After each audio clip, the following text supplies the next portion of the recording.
but you're saying that it goes to the state of mind.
No, I understand. Let me just say this. I mean, obviously, I'm aware of what triggered it. You know, the question becomes, you just want to have those here.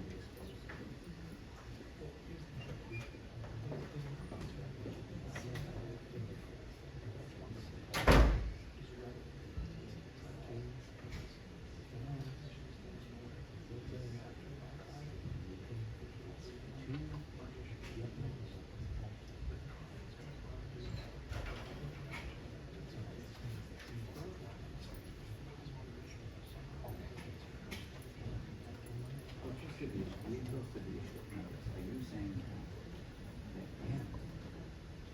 are you also saying, I don't know if you are, but some, that the reason for the removal is so trivial, it goes to the racial you hear on that limited basis, just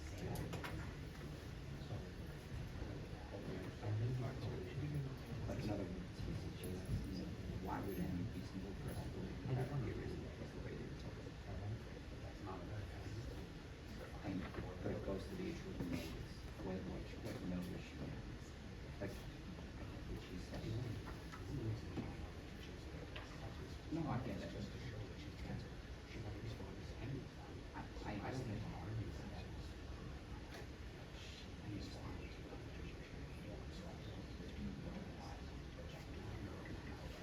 We're not going to go further through the time. This is the certain amount of time. And that's it. That's what we're going to do. To the extent, I mean, I don't know what I'm going to do. To the extent that it's not. I mean, we just say this. I haven't heard all this. But she made an example position. I don't know. I haven't heard all the evidence. Well, we'll see. Okay. The objection's overruled, but it's on a very limited basis.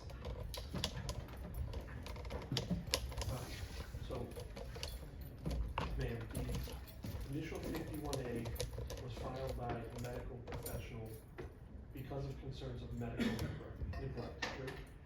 We received a 51A report filed by a mandated reporter with concerns of neglect. Medical neglect, correct? The allegation was neglect. Okay. And, but it was from a medical professional, correct? We cannot disclose who the mandated reporter is by law. Next question. And it was in least part related to vaccination of one or more of the children, correct? I cannot disclose what's in the 51A report.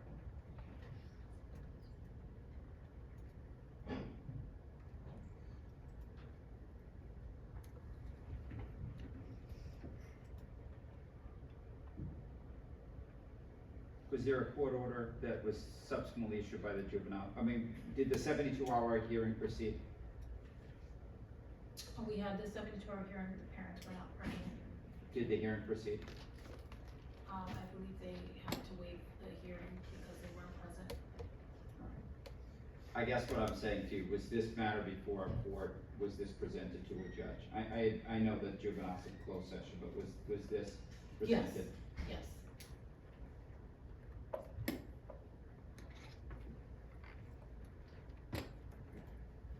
Next question.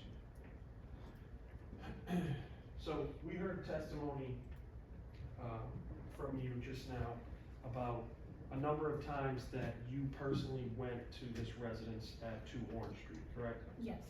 And it's fair to say that at no time did you interact with Ruth Encarnacion at 2 Orange Street, correct? Correct. And we heard that on multiple dates, multiple times, that you left voicemails at a telephone number that you believed to be associated with my client, correct? Correct. She did not respond to any of those voicemails, correct? Correct. She did not acknowledge receipt of any of those voicemails, correct? Correct. And similarly, you sent her a number of text messages, correct? Correct. And some of those text messages, they've been presented as evidence in this case, right? Yes. And it's fair to say that Ruth Encarnacion did not respond to any of those text messages, correct? Correct. And you did not get any delivery receipts for those text messages, is that true? I believe when I send a text, it says delivered. All right. Yeah. Can I see the exhibit, John?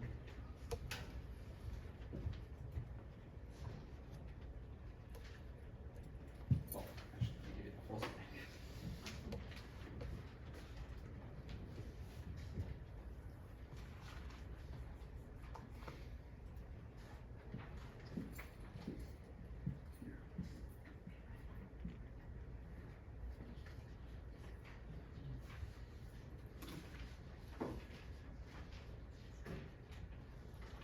All right, man, we're showing you exhibit, what's been marked as exhibit 3 and exhibit 5.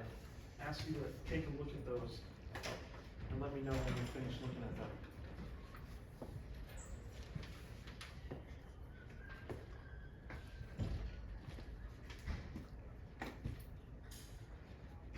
Yes. No delivery receipts on those, correct? It doesn't show it on this now. Okay. And there are no red receipts on any of these text messages in exhibit 3 Not and on 5, those correct? documents, no. Approach that to the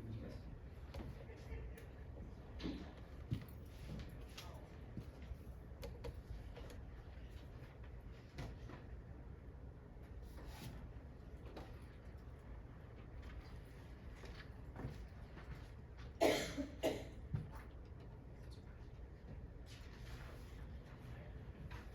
And you did not have any in-person contact with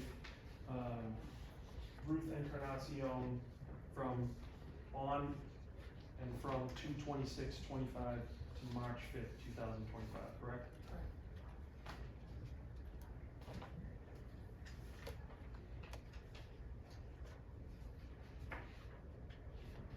No further questions, Your Honor. Any other questions, Mr. Foreman? Do you happen to have a copy of your 51B investigation? Yes. Do you have one with you? Yes. May I see that, please?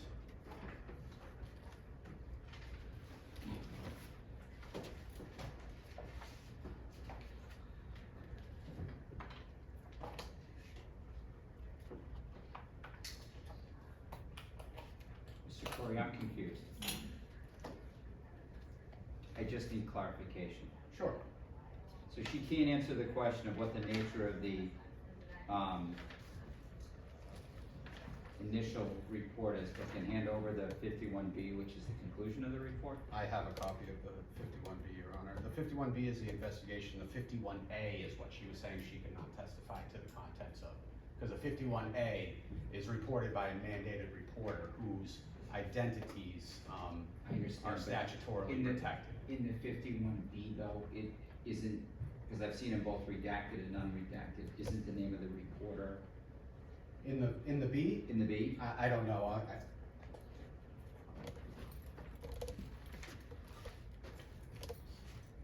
No, I don't see it here. No? No, I don't believe so. I don't believe so either. I Alright. believe it's only listed in the 51A on the second page that is considered, I think it says anonymous or something like that, but then it'll list the name of the person who actually reported. Sorry, I just got sidetracked here.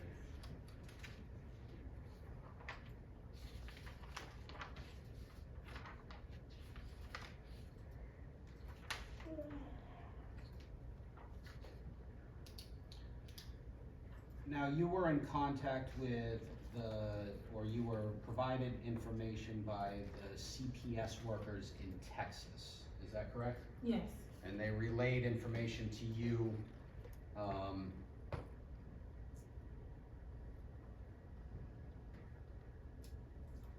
and they relayed the information to you after they met with the defendant and spoke with her. Yes. And in that interview that the defendant gave with CPS, she said, Objection, Your Honor. I'll hear counsel. Oh, well, that's fine, but I'll hear you. so Go ahead. I guess I need to let the court know what it is in order to understand the context, so can we approach? Sure.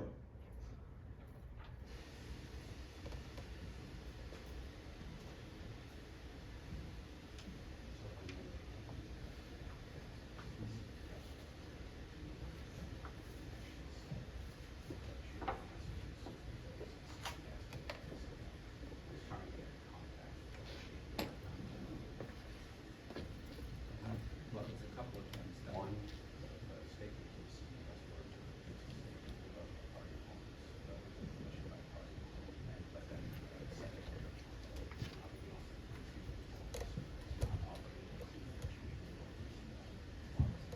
I know, but here's my question. How do I make a determination that the statement's voluntary without the person here? Don't I have to conclude that it's voluntary before I consider the statement?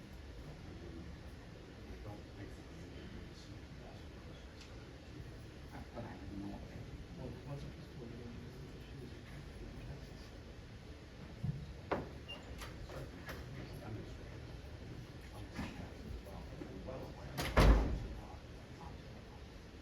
But I'm just saying, I don't know how to consider the statement, and I have no idea the circumstances that it was made, or whether or not the statement's voluntary.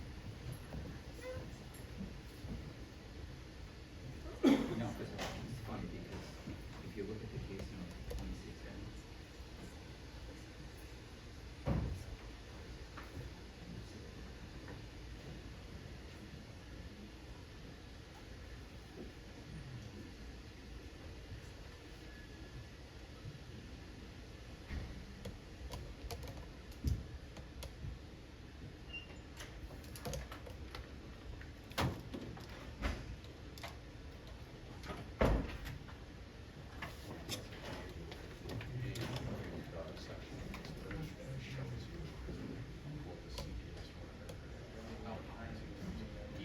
no, I know, but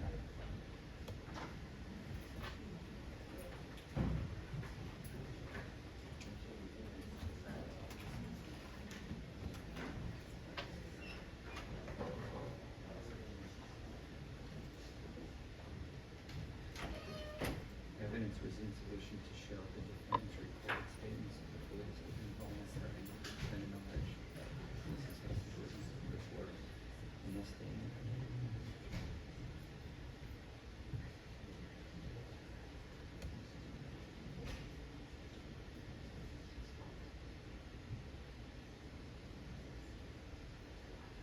I don't know, reach out.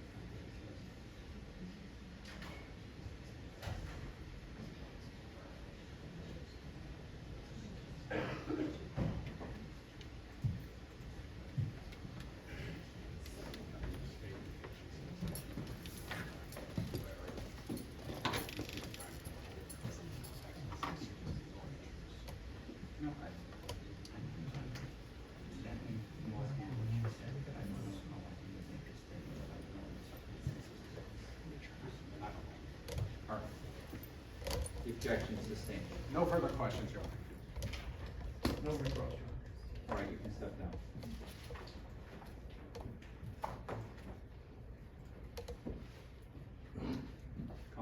Commonwealth rests, Your Honor. Defense restroom. I'll hear you. Gillian, Excuse me. that's fine.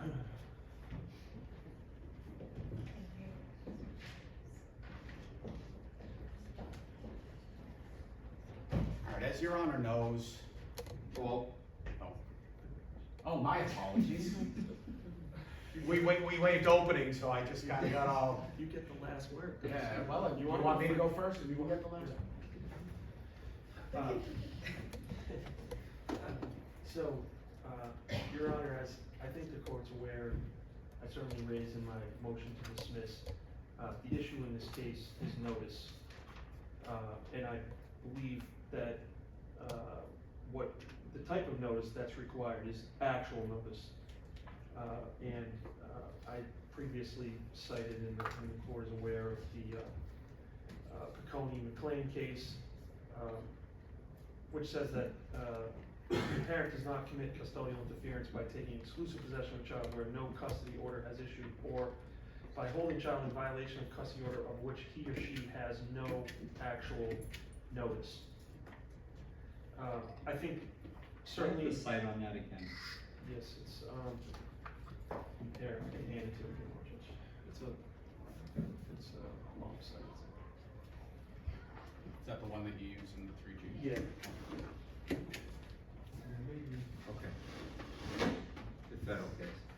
Yeah, I'm trying to think. If No, there's- that's, I think there's also a mass case that's cited. Well, Beals talks about the Supreme Court held that a parent who has taken children from another parent before there was any court proceeding cannot be convicted of parental kidnapping. that's right. Oh, go ahead, I'm sorry. No, that's okay. I think there's a mass case that I cited as well, otherwise it's not showing. That was Beals. Okay, yeah. And I know the Commonwealth cited a different case, the Williams case, which I think is distinguishable because in Williams, the gentleman was actually in the courthouse when the care and protection was either about to start or had started and then left. This is a different situation. First of all, with respect to notice, although even if the court were to infer that there was some communication that my client was aware of prior thereto, I think it's a stretch for someone to just assume that DCF can get custody just at the drop of a hat and just because of some alleged medical neglect, which may or may not even have existed. But there clearly was no actual notice in this case, Judge. There's no indication, there's no return of service, obviously. My client was never served in hand with the paperwork. There's no indication that she received any of the paperwork, the minimuses or the notices for the court hearing, for the 72-hour hearing, or the notices that issued thereafter. As you heard, there was attempts to contact her. There was attempts to contact her in person. No contact was made. There was attempts to contact her by text message. There was no response. As you can see in the exhibits, there's no indication that those text messages were even delivered. There's no read receipts of those text messages. There were also numerous voicemails. No indication that my client received those voicemails. There was no response to any of those voicemails. And while there maybe have been responses from Mr. Rivera, I would suggest that the court cannot impute notice to my client simply because she was associated with this person. There's no evidence before the court that my client even had her phone at that period of time or at any of those periods of time.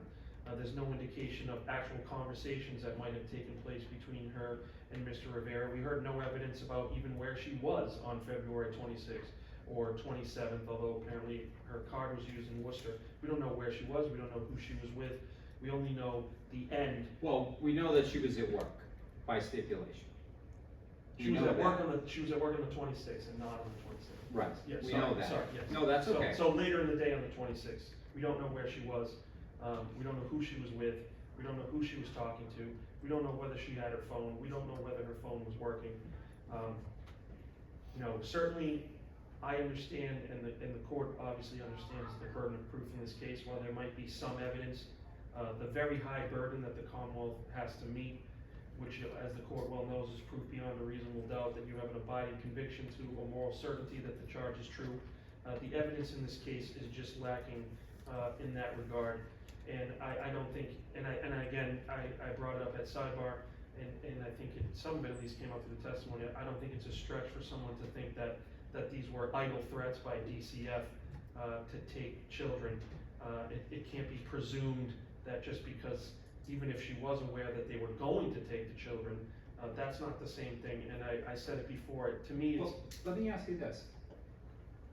What was the paperwork that was dropped off? Because I have no idea what the paperwork was. All I heard from the DCF worker, and I'm not criticizing anyone, but the testimony was, I dropped off paperwork, I left it in her box, I left it in the mailbox with her name on it, their name on it. And the next day when I dropped it off again, I don't know whether it's the same paperwork or what the paperwork, I have no idea, there's no testimony. Correct. Right, we agree on that? That is correct, Your Honor. Okay. We know, it looks like there's some screenshots in the text messages, but again, we don't know that those were received or who they were received by, if they were received at all. So there's clearly a notice issue in this case, and clearly notice is lacking to my client. And given the high burden that the Commonwealth has, I would suggest that the Commonwealth has not met their burden, and I would ask that you find Ms. Encarnacion not guilty of these 5 counts. Mr. Court. So first, I just want to talk about the cases that were presented to this court at the 3G hearing just a few weeks ago. The Beals case, and just factually, it's not anywhere near similar to this case. I agree. If you were to extrapolate the facts of Beal to a case like this, you would basically have to have the defendant taking the kids and leaving on, say, February 11th of 2025, and then proceedings being issued while they're already out of state, without knowledge that proceedings were going to be issued in any way, shape, or form, or that DCF was ever even involved in any investigation, and then they go to a care and protection and get custody. That would be the equivalent of the facts in Beals. I know it's different. I know Bill. Because, mom there took her kids. Mom is a legal custodian of those children in Beals, and she up and left her husband and went to New York. And then 3 weeks later, the husband goes into court. And that's when mom was charged, and mom never knew of anything that was going on in the court, and at the time that she left the state, there was no such order. So it's inopposite. But now Williams is almost directly on point. And counsel, in his arguments and referring to Williams, actually said, in that case, the C&P was about to start, the care and protection was about to start. Well, that's what we have here, is just like Williams, the parents were made aware, defendant was made aware, that the C&P hearing was happening on a particular date. How do we know she was made aware? We have a stipulation on the record, Your Honor, that the phone number that DCF was texting this information to was a valid working number of the defendants that was working on the 26th and is her valid working number until today. Now, counsel just said, we don't know this, we don't know that. That's only if you look at evidence in one perspective. But that's just not what we do. This court is very familiar with jury trials, jury instructions, both as a litigant and as a judge reading them to juries. Those legal principles apply even when the court is the trier of fact. And so direct and circumstantial evidence. Let's just think about that. The example that this court and every other court in the Commonwealth of Massachusetts gives when instructing a jury on circumstantial evidence uses that analogy of a mailman. You didn't see the mailman come, but you come home and there's mail in the mailbox. That is circumstantial evidence that the mailman came. That is what this case is built on right now in terms of the circumstantial evidence, and it's overwhelming. It's not only that they put things in the mailbox and then they come back the next day and it's gone. It is also that the paperwork was sent to the defendant on her valid working phone number saying the Department of Children and Family was awarded custody of their 5 children at 5 p.m. on February 26, 2025. On that date, the defendant's children went to daycare, and the defendant went to work. They were notified that night. The very next day, on the 27th, defendant is not at work, calls in sick. The children are not at daycare, called out sick. Her benefits card was used last on the 27th in Worcester. So we know she was still in the Commonwealth on the 27th when she had called out sick from work. And then, Well, we know that her benefits card was used. that's right. Right. To That's all. suggest that, I mean, that, again, that ignores the instructions that this court gives juries on a regular basis in regards to circumstantial and direct evidence, arguing that you don't have the direct evidence that she used it. But when you take that fact, All I said was, but when all you- we know is that her card was used. and when That's all you we take know. that fact in conjunction with her calling out of work on that day, calling out her children from daycare that day, and learning on the 26th, the night before, that DCF had been awarded custody, when you put all of that together in circumstantial evidence, it can lead to only one reasonable conclusion. She got those text messages. She knew what was going on. And then you add in the instruction that this court would give if there was a jury sitting in this box listening to this trial about consciousness of guilt. They were picked up in Texas days later together with the children. And so the evidence is overwhelming. Inferences, circumstantial evidence, and consciousness of guilt. When you take all of that information and put it together in the basket, there's only one reasonable and logical conclusion. The defendant got the paperwork, the children's father got the paperwork, they knew about it together, they called everybody out of work, they gathered up their things, they did their final shopping in Worcester on the 27th, they loaded up the car, and they took off to Texas. And so I ask that the court find the defendant guilty.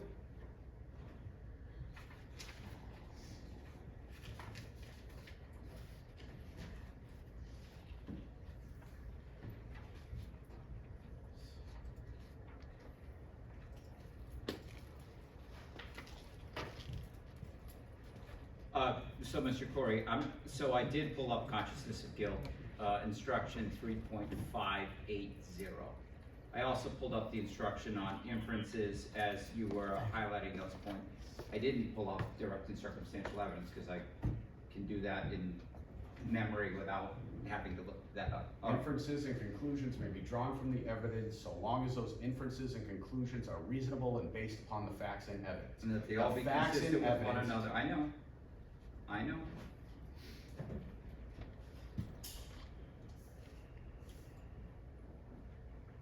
All right, let me just say this, I do want to read this into the record. The standard of proof that I have to apply in this case is proof beyond a reasonable doubt. The burden of proof is on the Commonwealth to prove beyond a reasonable doubt that the defendant is guilty of the charge made against her. What is proof beyond a reasonable doubt? The term is often used and probably pretty well understood, though not easily defined. Proof beyond a reasonable doubt does not mean proof beyond all possible doubt. For everything in the lives of human beings is open to some possible or imaginary doubt. The charge is proved beyond a reasonable doubt if, after you have compared and considered all of the evidence, you have in your minds an abiding conviction to a moral certainty that the charge is true. When we refer to moral certainty, we mean the highest degree of certainty possible in matters relating to human affairs, based solely on the evidence that has been put before you in this case. I've told you, the charge goes on to read, I've told you that every person is presumed to be innocent until he or she is proved guilty, and that the burden of proof is on the prosecutor. If you evaluate all of the evidence and you still have a reasonable doubt remaining, the defendant is entitled to the benefit of that doubt and must be acquitted. It's not enough for the Commonwealth to establish a probability, even a strong probability, that the defendant is more likely to be guilty than not guilty. That is not enough. Instead, the evidence must convince you of the defendant's guilt to a reasonable and moral certainty. A certainty that convinces your understanding and satisfies your reason and judgment as jurors who are sworn to act conscientiously on the evidence. That is what we mean by proof beyond a reasonable doubt.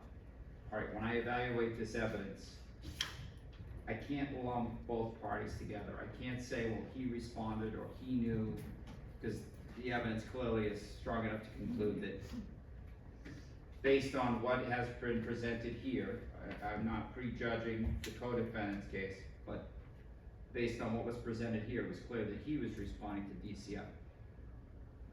But I don't have any evidence that the defendant had actual notice of the DCF court order.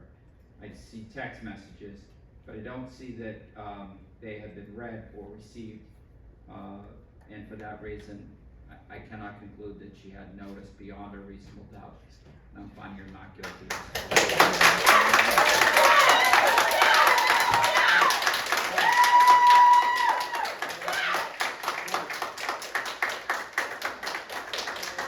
Just so we're aware. Thank you, Lord. Disrupting a court proceeding, folks, disrupting a court proceeding is a contemptible action. And before I start holding contempt proceedings, let's not interrupt the court proceedings. This is not Fenway Park.